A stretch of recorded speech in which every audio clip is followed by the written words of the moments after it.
Yes बेटा, so very good afternoon. Right, last वाले video का कुछ पोर्शन अभी भी दैट वाज रिमेनिंग, राइट। तो फिर मैं उसी को अभी कंटिन्यू कर रहा हूं जो अपन ने स्टार्ट किया। राइट, अपन रिफ्लेक्शन को तो खत्म कर चुके थे, अपन पहुंचे थे रिफ्रैक्शन वाले पार्ट पे, और आई थिंक रिफ्रैक्टिव इंडेक्स पे अटके थी गाड़ी बेटा, है ना। रिफ्रैक्टिव इंडेक्स पे सी मुझे टाइम बहुत कम वेस्ट करना है। राइट, जैसे जैसे अपने वीडियोस और आते जाएंगे यू विल रियलाइज कि इसमें वेस्टेज ऑफ टाइम बहुत कम कर रहा हूं मैं। राइट, कुछ नया ट्राई कर रहा हूं। तो स्टार्ट करते हैं बेटा। चल, रिफ्रैक्टिव इंडेक्स और उससे पहले रिफ्रैक्शन। अब रिफ्रैक्शन मैंने पिछले क्लास में ही पूरा समझा दिया है। अब इंडेक्स की बात करेंगे, ध्यान से देख। देख बेटा, होता क्या है कि whenever light changes it's medium, light है क्या, तो लाइट तो भाई साहब एक वेव है, एक पार्टिकल भी है। लाइट के दो नेचर है। पहला ही पेज टेक्स्ट बुक का तुझे ये बोलता है कि इट गोज एज अ रे, also it behaves like a particle. अब ये कंफ्यूजन तो पूरा तू 12th में क्लियर करेगा। तेरे पास चैप्टर आएगा रे ऑप्टिक्स, वहां पे पूरे रे, और यहाँ पे भी अपन जो पढ़ रहे हैं ये भी बेटा रे ऑप्टिक्स के ही बेसिक्स है। और उसके बाद आएगा तेरा वेव ऑप्टिक्स, उसमें तू लाइट को वेव के बारे में जानेगा। पर अभी मेरी बात को ध्यान से देख, लाइट को मीडियम की तो जरूरत होती है नहीं। राइट, वो मीडियम के बिना भी ट्रैवल कर सकता है। बट जब भी कोई मीडियम में वो एंटर करता है, बात को समझ, बात को समझ।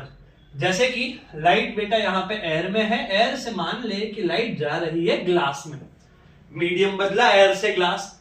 राइट, होता क्या है कि जब वो जाती है तो एक मीडियम से दूसरे के अंदर जाते जाते अपने को ये तो पता है कि सर यहां से ये बेंड हो जाएगी, ऐसे रेयरर से डेंसर में टुवर्ड्स नॉर्मल में, वो सब तुझे पता है। ये लाइक नॉर्मल भी बना दिया। और देख, सीधा ये वीडियो देख रहा है तो सब बाबा ऊपर से जाएगा, वो वाला देख के आना यार, वरना पता चला सर हवा में कहां उड़ रहे हो, कुछ नहीं पता। तो वो देख के आ यार प्लीज, है ना। तो बात समझ, तो ये एयर से ग्लास में आती है, ऐसे बेंड हो जाती है। और बेंड होने के साथ साथ है ना बेटा, लाइट की स्पीड जो है, लाइट की जो स्पीड है वो भी जैसे वो मीडियम चेंज करता है उसकी स्पीड भी बेटे चेंज हो जाती है। बात समझा, बात समझा। Like when light travels from one medium to another, its path देख बदला, and also its speed changes. अब देख, अगर लाइट रेयरर मीडियम से डेंसर में जाए, ध्यान से सुन लेना, इस पे एमसीक्यू आता है हर बार। अगर लाइट कहां से, रेयरर से डेंसर में जाए, रेयरर से डेंसर में जाए, तो बेटा उसकी स्पीड कम हो जाती है। ऐसा साउंड में था, तूने लास्ट ईयर पढ़ा था, पर वहां उल्टा था, याद कर। सॉलिड में मैक्सिमम स्पीड होती है साउंड की, और गैस में सबसे कम। लाइट में इसका एग्जैक्ट उल्टा है बेटे। जितना मीडियम डेंस, जितना अपना मीडियम डेंस, उतनी ही लाइट की स्पीड कम। बात समझा। इसका उल्टा होता है, जैसे डेंसर से जब रेयरर में जाए तो उसकी स्पीड जो है वो बढ़ जाती है। अब यहां पे ही ये अगर तू बेसिक समझ गया है तो रिफ्रैक्टिव इंडेक्स कुछ भी ऐसा है नहीं जो अपने को हैरान कर सके। ध्यान से देख। Now what is exactly, why and what, क्या है रिफ्रैक्टिव इंडेक्स? तो बेटा वो एक यूनिटलेस रेशियो है। क्या है? अभी मैंने बोला it is a unitless ratio. उसका कोई यूनिट नहीं है। ऐसे जैसे हर एक चीज का यूनिट होता है, राइट, डिस्टेंस का मीटर, वेलोसिटी का किलोमीटर पर आवर, मीटर पर सेकेंड, इसका कोई यूनिट नहीं है। It is a ratio. मतलब क्या है सर? मतलब कि कुछ एयर की होगी रिफ्रैक्टिव इंडेक्स और कुछ ग्लास की होगी। एन से, या फिर बहुत सारी बुक में जो तू पढ़ता है म्यू से डिनोट किया है। मैं एनसीईआरटी को लेके चलता हूं क्योंकि तेरा बोर्ड एग्जाम है, तो मैं म्यू को साइड में रखता हूं, मैं उसको एन से दिखा रहा हूं। तो जब लाइट ऐसे देख, मान ले इसकी रिफ्रैक्टिव इंडेक्स N1, किसकी? एयर की। मान ले रिफ्रैक्टिव इंडेक्स इसकी N2, किसकी? ग्लास की। तो बेटा N1 upon N2, N1 upon N2, वो बेटे यहां पे हो जाएगा V2 अपॉन V1। सर ये V2 क्या, V1 क्या? V2 मतलब कि इसकी स्पीड ग्लास में, V1 मतलब इसकी स्पीड एयर में। बात समझ रहा है? रिफ्रैक्टिव इंडेक्स है क्या? तो भाई ऐसे समझ सकते हैं, it is inversely proportional to the velocity of light.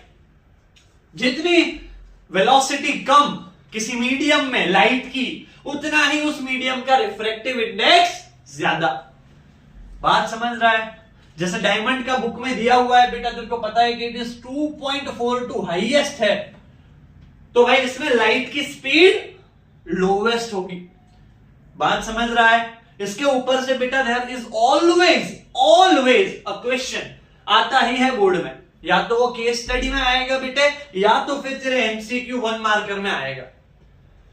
तुझे करना क्या है? सर मैं करूं क्या, मैं तो बौखला गया हूं, मुझे नहीं समझ आ रहा। तो बेटे इतना सा याद रख ले, n1 अपॉन n2 होता है v2 अपॉन v1। सर वो तो कुछ साइन वाला भी होता है, वो बता दिया पिछले वीडियो। और जो तेरे क्वेश्चंस आने वाले हैं वो इसी से आते हैं बेटा, ये बोर्ड का जनरल पैटर्न है। बात समझ रहा है? अब यहां पे देखिए, मीडियम 1 तो एयर था। अब एयर में लाइट की स्पीड को हम c से डिनोट करते हैं, एयर में या फिर वैक्यूम में। ये तो तूने पहले भी पढ़ा है ना, कितनी है स्पीड? वो है 3 × 10⁸ मीटर पर सेकेंड। ये मालूम होना चाहिए बेटा जब चैप्टर चालू हो। लाइट की स्पीड एयर में या वैक्यूम में, हमने मान रखी है कि वैक्यूम जितनी ही होती है एयर में, और उसको c से डिनोट करते हैं। तो जब इधर इन दो मीडियम में से, ध्यान से सुन, जब इधर इन दो मीडियम में से एक मीडियम अपना एयर हो, क्या बोला मैंने? दो मीडियम में से एक मीडियम अपना एयर हो, तो बेटा इस रिफ्रैक्टिव इंडेक्स को बोला जाता है एब्सोल्यूट रिफ्रैक्टिव इंडेक्स। ये क्वेश्चन आता है बेटे कि भाई क्या फर्क है रिफ्रैक्टिव इंडेक्स में और एब्सोल्यूट रिफ्रैक्टिव इंडेक्स में। देख ऐसा कुछ हो गया, इस फॉर्मूला को रिजॉल्व करूं। अब इसमें मैं ऐसा लिख रहा हूं कि n2 अपॉन n1 कितना होगा तेरा? v1 upon v2। देख यहां से देख, n1 अपॉन n2 था तो मैंने किया n2 अपॉन n1, इधर v2 अपॉन v1 था, मैंने किया v1 अपॉन v2। अब n2 तेरा दूसरा मीडियम, वो तुझे नहीं पता। और ये जो बोल रहा हूं याद रख ले, ये जो बोल रहा हूं याद रख ले कि भाई एयर की रिफ्रैक्टिव इंडेक्स फॉर रेफरेंस हमने मान के रखा है बेटे, कितनी होती है? 1। तो इधर देख, n2 अपॉन n1 की जगह लिखा 1 इज इक्वल टू v1 क्या था? Speed of light in air कितनी होती है? c। और ये अपना v2। तो ये बेटा ये जो निकला, this is the formula for absolute refractive index. बात समझा? राइट, ऐसे समझ सकते हैं n is equal to c upon v। n क्या है? जिस मीडियम की तेरे को रिफ्रैक्टिव इंडेक्स पूछी वो मीडियम। c क्या है? Speed of light in air और वैक्यूम। तुझे ना दिया हो तो याद रख ले यार। और तुझे क्वेश्चन में हर बार ये v2 बोला होगा कि भाई लाइट जब इस मीडियम में जाती है इतनी स्पीड चेंज हो जाती है। राइट, एक्सरसाइज के जो सेकंड पार्ट के क्वेश्चन सॉल्व करेगा, एग्जाम्पलर में 26, 27 नंबर वाले क्वेश्चन सॉल्व करेगा तो आइडिया आएगा। इसमें कोई डाउट है? राइट, रिफ्रैक्टिव इंडेक्स आज से अपने लिए इजी है, ये याद रख ले। अब मुझे रिफ्रैक्टिव इंडेक्स के कोई भी इश्यू मैं नहीं चाहता कि तू फेस करे। क्लियर है? Right, it is inversely proportional to the speed of light. बेटा ऐसे बोला जाता है, जितनी स्पीड ऑफ लाइट कम उतनी रिफ्रैक्टिव इंडेक्स ज्यादा, एंड वाइस वर्सा। सर ये कौन है? अबे कोई नहीं है वाइस वर्सा, उल्टा बेटे, जो बोला उसका एग्जैक्ट उल्टा।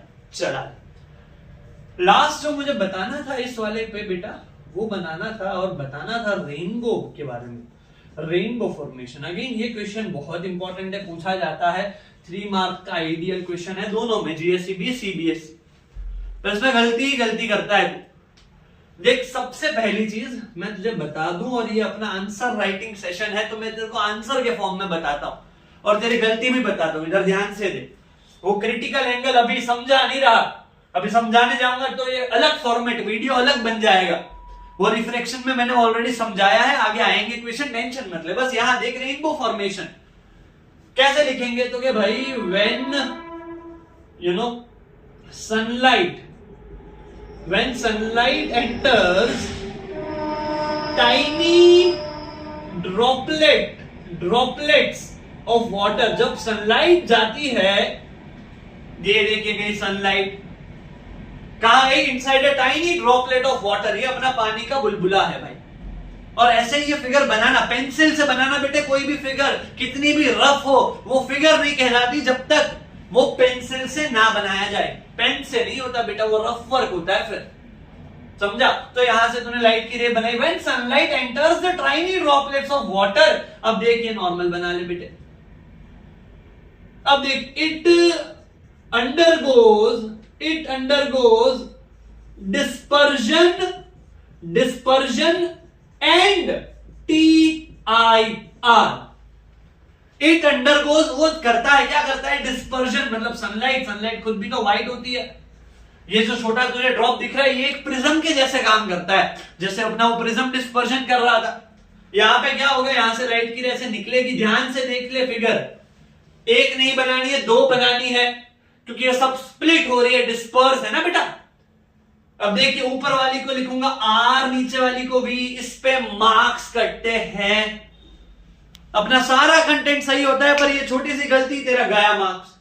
देख इधर R इज रेड क्योंकि least bend, V is violet क्योंकि हाईएस्ट बेंड। फिर देख ये इट अंडरगोज डिस्पर्जन तो हो गया। एक और है सर, क्या है ये? TIR बेटे, इसको बोलते हैं T for total, I for internal, R for refraction. तो जैसे कि अपन बात कर रहे थे, सबसे पहले first step, light will undergo refraction. ये जो अपना छोटा सा बबल है बेटा, this will act like a small prism. देख प्रिज्म होता क्या है, अपन ने पढ़ा ऐसे कि सर ये होता है प्रिज्म ऐसे 3D शेप में, पर बेटा ये सही नहीं है। ऐसा हर एक शेप की जिसके दो अपोजिट साइड्स नॉन पैरेलल हो और प्लेन हो, उन सबको अपने बेटा प्रिज्म ही बोलते हैं। तो वहां पे देख, जैसे ग्लास स्लैब को तो प्रिज्म नहीं बोल पाएगा, क्योंकि देख यहाँ पे ये दोनों side opposite sides are parallel, तेरे को नॉन पैरेलल चाहिए। अब यहाँ पे भी देख कहां पैरेलल है भाई, अपोजिट साइड, एक है कॉनकेव जैसा, एक है कॉन्वेक्स जैसा, तो ये भी एक छोटा सा प्रिज्म है बेटे, समझा? राइट। तो लाइट जब जाएगी अंदर, first it will refract, then it will undergo this TIR called as total internal reflection, मतलब कि अंदर ही रिफ्लेक्ट हो जाएगी भाई। ऐसे कैसे ऐसा बेटा, तो यही तो समझाया है वीडियोस में, जाके रिफ्रैक्शन वाला वीडियो देख। इधर इसको बोलते हैं क्रिटिकल एंगल। यहां पे अगेन देख, R के ऊपर R, V के ऊपर V, लीस्ट बेंड और मोस्ट बेंड, ये ध्यान रखना है, वरना फिर खत्म बात, राइट। और फिर यहां से जाएगा तो ऐसे उल्टा रिफ्रैक्शन, ऐसा इधर R इधर V इधर ह्यूमन आई जैसा कुछ ड्रॉ कर दे बेटा। मेरा तो घटिया है ड्राइंग, तेरे अच्छे हैं। तो this is how a rainbow is form. कैसे लिखेंगे अपन आंसर? तो when sunlight enters through tiny droplets of water, each drop acts as a small prism, right. It refracts light, then the light total internally reflects, and then finally it refracts again, right? And then we see a beautiful spectrum of light, जिसको अपने rainbow बोलते हैं। बात समझा? कोई doubt है? Right. इस पे भी तुझे बता दूं बेटा, ये रेड और वायलेट का खेल। एक और चीज बहुत इंपॉर्टेंट है याद रखने के लिए, ये टेक्स्ट बुक की लाइन में ही है कि भाई the wavelength of red light is approx 1.8 times of the violet light, या फिर ब्लू लाइट। तो क्या होता है बेटा कि रेड की वेवलेंथ ज्यादा है, जिसकी वेवलेंथ ज्यादा होती है, राइट, वो सबसे कम बैंड होता है, सबसे कम डेविएट होता है, और जिसकी वेवलेंथ बहुत कम होती है वो सबसे ज्यादा डेविएट होता है। नेक्स्ट वीडियो में अपने Tyndall effect, atmospheric refraction, twinkling of star, sunrise, sunset सारा देखने वाले हैं, तो वहां निपटाऊंगा इसको, राइट। Is this clear? और ये बेटा जो मैंने बताया है, these are my predicted questions, जो मोस्टली गलत नहीं हुए हैं 3-4 साल की अपनी इस हिस्ट्री में। तो मेहनत कर, अच्छे से कर, राइट, प्रॉपर लर्न वे में कर, and the next video is coming. और ये सीरीज आई प्रॉमिस यू बेटा, मैं आया हूं ताकि मैं जा ना सकूं, right. There has been a lot of irregularities, but भूल जाते हैं बेटा, पुरानी बातों पे मिट्टी डालो।